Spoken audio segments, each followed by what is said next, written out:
Latest updates. Russia hits another Ukrainian military depot with precision weapons. As a result, a large arsenal with weapons and military equipment of Ukrainian armed forces was destroyed, including the supplies from the Western countries. Ukrainian nationalist captured from a firing position in a Mariupol residential building. Оружие где? На 8-м этаже привалило. А что за оружие? Какое оружие? АК. А? АКС. Давно здесь воюете? Нет. Сколько здесь конкретно на этих высотках? 2 дня перешли как. Откуда? С дальних этих. С каких дальних? С этих 12-этажек, которые перевели. Ukraine demands more weapons from NATO, including fighter jets. Ви насправді хто? Who are you really? Are you peaceful or are you weak?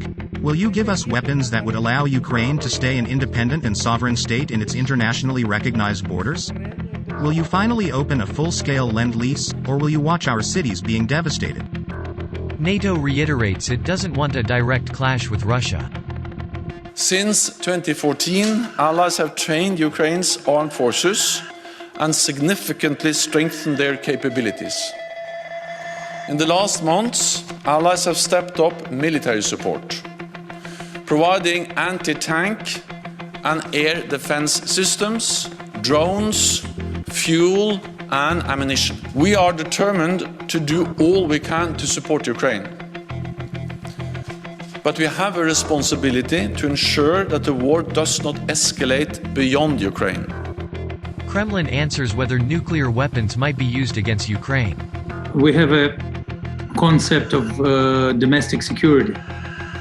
And, well, it's public.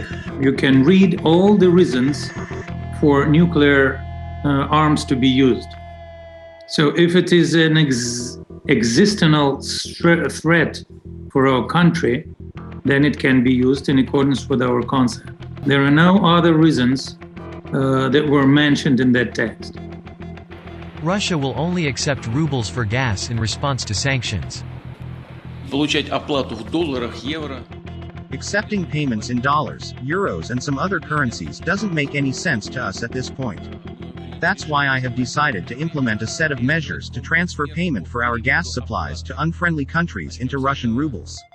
Zelensky attacks the United Nations. You can see that the international institutions have failed. Even the UN and the UN Security Council. What can they do? They need reform.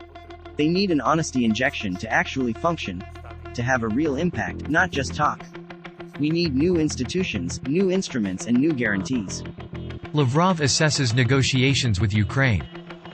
The progress in the negotiations has been slow.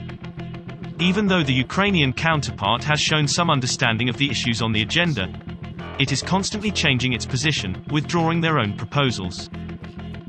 It's difficult to avoid the impression that they are guided by the American colleagues, who, if you read their political scientists, are not interested in ending this conflict quickly.